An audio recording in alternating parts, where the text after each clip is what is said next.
আর্থিক খাতের অরাজকতা দূর করতে আগের আইন সংশোধন করে বাংলাদেশ ব্যাংক অর্ডার 2025 প্রণয়নের উদ্যোগ নেওয়া হয়েছে। এর একটি খসড়াও প্রস্তুত হয়েছে। নতুন আইনটি পাশ হলে বাংলাদেশ ব্যাংকের অতি গুরুত্বপূর্ণ পদ বলে বিবেচিত 4 ডেপুটি গভর্নরের মধ্যে 3 জনের চাকরি অনিশ্চয়তার মধ্যে পড়ে যাওয়ার আশঙ্কা করা হচ্ছে।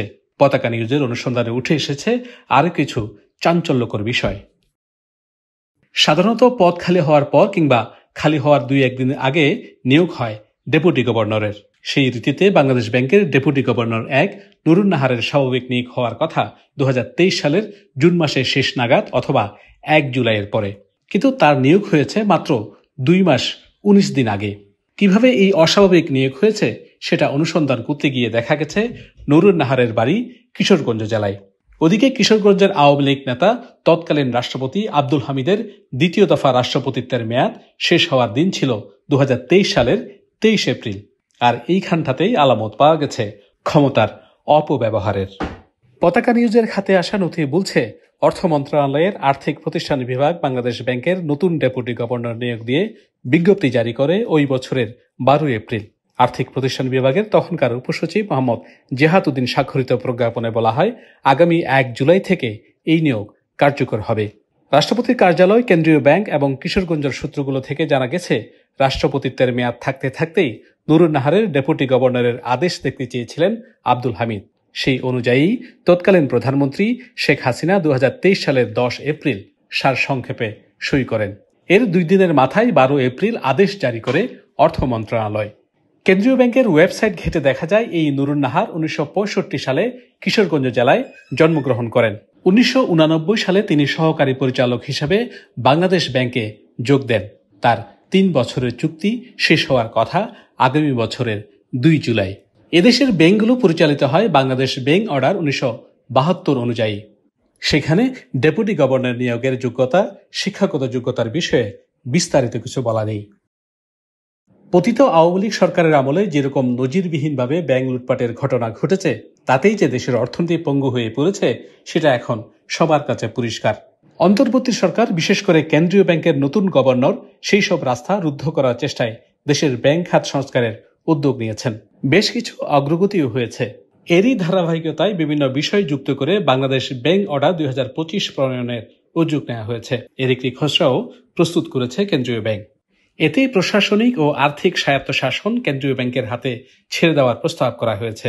বাংলাদেশ ব্যাংকে সাংবিধানিক প্রতিষ্ঠান করা এবং গভর্নর পদকে পূর্ণমন্ত্রীর পদমর্যাদায় দেওয়ার প্রস্তাব করা হয়েছে। সেখানে বলা হয়েছে, প্রধানমন্ত্রীর সুপারিশে গভর্নর আর গভর্নরের সুপারিশে ডেপুটি গভর্নর নিয়োগ ও অপসারণ অনুমোদন করবে জাতীয় সংসদ। এছাড়া ডেপুটি গভর্নর হওয়ার জন্য স্বীকৃত কোনো বিশ্ববিদ্যালয় থেকে অনার্স ও মাস্টার্স পাস হতে হবে। মূলত এ কারণেই অনিশ্চয়তায় পড়ে গেছে deputy governor 1 Nurun Nahar, deputy governor 3 Zakir Hossain Chowdhury এবং ডেপুটি গভর্নর 4 মোহাম্মদ কবির আহমেদের চাকরি। কারণ তাদের কারোরই অনার্স করা নেই, তারা সাধারণ ডিগ্রি পাস। এর পাশাপাশি আর কিছু কারণ চিহ্নিত করেছে পতাকা নিউজ। নথিপত্র বলছে, নুরুন নাহার সহকারী পরিচালক হিসেবে বাংলাদেশ ব্যাংকে যোগ দেন 1989 সালে। গত 5 আগস্ট সরকার পরিবর্তনের পরপরই চাপের মুখে কয়েকজন ঊর্ধ্বতন কর্মকর্তা পদত্যাগে বাধ্য হন। কিছুটা শূন্যতা তৈরি হয় বাংলাদেশ ব্যাংকে। তখনও পতিত আওয়ামী লীগ আমলে ব্যাংক লুটেরাদের সহায়তাকারী হিসেবে নুরুন নাহার ও ডেপুটি গভর্নর 2 ডক্টর হাবিবুর রহমানের পদত্যাগের জোর দাবি ওঠে।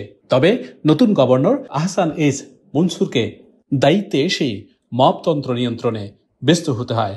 আওয়ামী লীগের সাথে ঘনিষ্ঠতা ছিল না এরকম ব্যক্তিদের যোগ্যতার ভিত্তিতে নিয়োগ দিতে একটি সার্চ কমিটি গঠন করা হয়। কিন্তু নিজেদের মধ্যেই ঠেলাঠেলিতে যোগ্যতা যাচাই ছাড়াই জ্যেষ্ঠতার ভিত্তিতে ডেপুটি গভর্নর নিয়োগ পেয়ে যান জাকির হোসেন ও কবির আহমদ। বাংলাদেশ ব্যাংক অর্ডার 2025-এর খসড়া তৈরি করা হয়েছে। তার সাথে যুক্ত একজন কর্মকর্তা পতাকা নিউজকে বলেছেন, ডেপুটি গভর্নরদের দেশি বিদেশি ব্যাংকের এমডি, ডিএমডির সঙ্গে প্রায়ই মিটিং সিটিং করতে হয়। আন্তর্জাতিক বিভিন্ন সংস্থার সাথে নেগোসিয়েশনের বিষয়ও থাকে।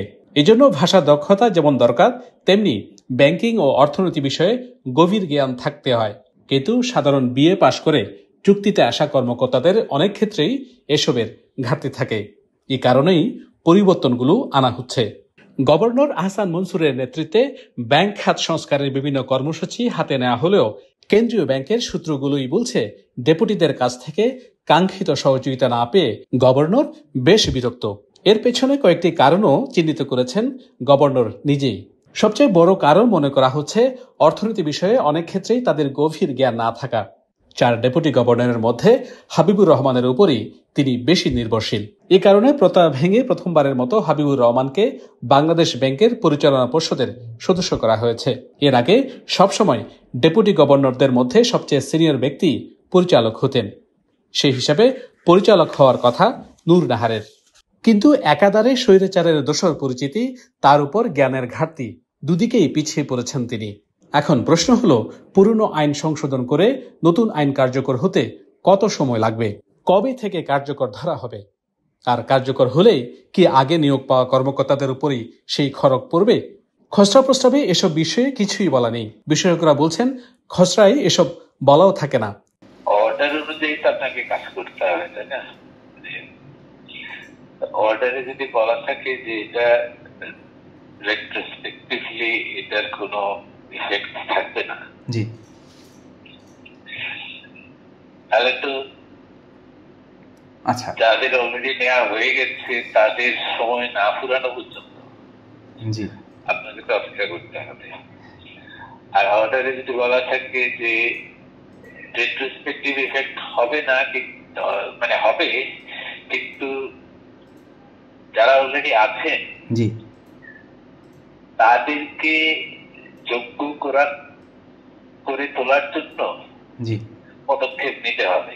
মানে সেটা ট্রেনিং হোক বা কোনো কোর্স করিয়ে হোক, বুঝতে পেরেছি, সেটা একটা রেমেডিয়াল একটা মেকানিজম যদি দেওয়া হয় অর্ডারে। সব প্রক্রিয়া সম্পন্ন হয় চূড়ান্ত আইনে অথবা বিধিমালায় প্রসঙ্গগুলো আনা হয়।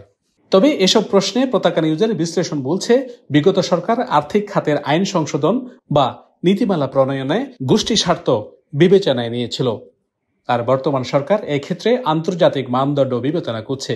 এখন যেমন লুটেরাদের স্বার্থ দেখা হচ্ছে না, তেমনি আবার আমলাতান্ত্রিক জটিলতাও এড়িয়ে চলা হচ্ছে। অন্তর্বর্তী সরকার গত 9 মে ব্যাংক রেজুলেশন অধ্যাদেশ 2025 জারি করে। জানুয়ারিতে উদ্যোগ নেওয়ার মাত্র 5 মাসের মাথায় এই আইন কার্যকর হয়ে যায়। খসড়া প্রণয়নের পর এখন আইন মন্ত্রণালয়ের ভেটিং হয়ে সরাসরি চলে যাচ্ছে উপদেষ্টা পরিষদে। বড় কোনো ত্রুটি না থাকলে তা দ্রুতই জারি হয়ে যাচ্ছে। তাছাড়া বাংলাদেশকে IMF এর $470 কোটি ঋণ কর্মসূচির বিভিন্ন শর্তের মধ্যে একটি শর্ত হল বাংলাদেশ ব্যাংকে স্বায়ত্তশাসন প্রতিষ্ঠা করতে হবে, আর এটি করতে হবে আগামী সেপ্টেম্বরের মধ্যেই। সুতরাং বাংলাদেশ ব্যাংক অর্ডার 2025 শীঘ্রই জারি ও কার্যকর হবে বলে ধারণা করছেন সংশ্লিষ্টরা।